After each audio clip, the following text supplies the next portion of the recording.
Hello sa inyong lahat. Ako po si Arnold Cruz, chairman ng project na ito, Beyond Prison Wall. Ang beneficiary natin ngayong araw ay ang Molave Youth Home sa Payatas, Quezon City.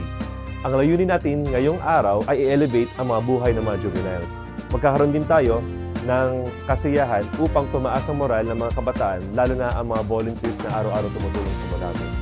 Nagpapasalamat kami na nandito ang JCI para magbigay ng programa at konting kasiyahan para sa ating mga CICL o mga juvenile.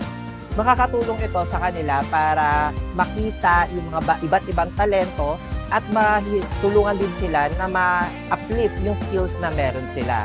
Ang bibigay na aral sa kanila ay magagamit nila dito upang makaroon ng pera at makatulong sa kanilang mga pamilya. Maraming salamat sa mga nag-sponsor sa proyekto nito, lalo na ang Alkalibing na nag-donate ng unlimited water alkaline dispenser.